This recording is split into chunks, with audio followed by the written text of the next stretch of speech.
Hi Andrew, what is your view on the shutdown of the US federal government? Yes, it's an interesting issue. We have the Obama administration requiring funding for its budget, principally Obamacare, and of course the Conservatives, the Republican Party, are resisting the financing of that program, and are threatening to precipitate the shutting down of the US government.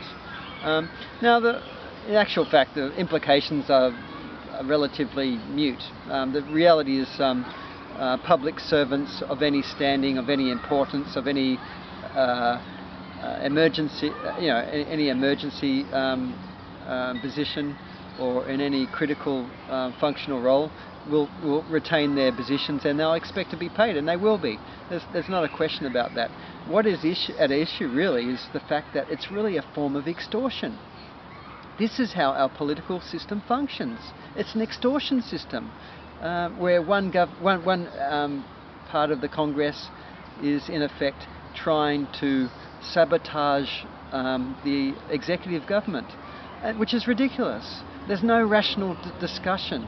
It's not about rational discussion. It is about intimidation, threatening injury to people in order to arrive at some consequence, which is always going to be adverse. It's going to have implications to other innocent parties.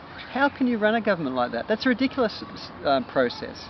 Anyway, that's our political system, and this is just one example of it. There's so many.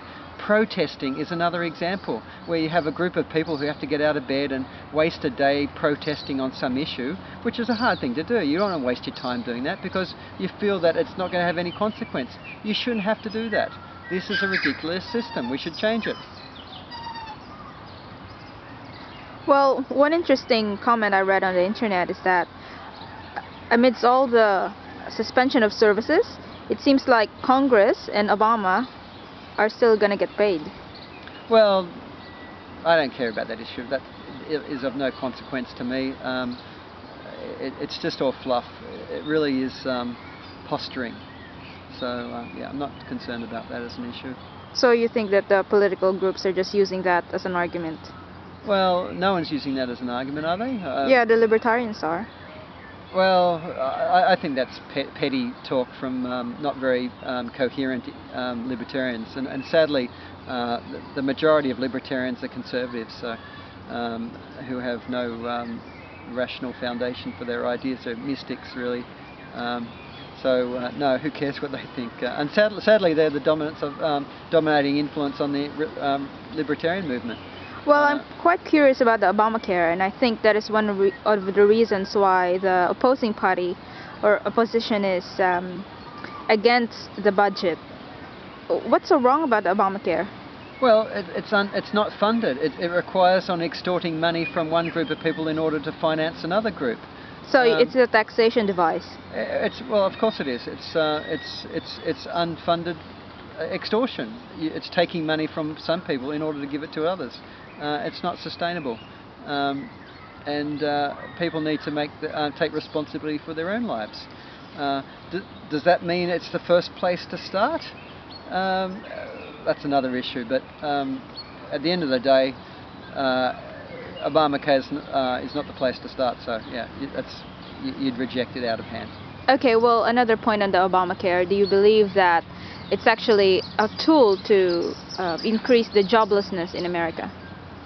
No, I don't. I think developing military campaigns, increasing the size of public service, those sorts of activities, or artificially boosting spending by keeping interest rates down, they're the types of activities which are, or instruments which are used to boost jobs, and they're artificial devices. The best way to increase jobs is undercut the cost of living.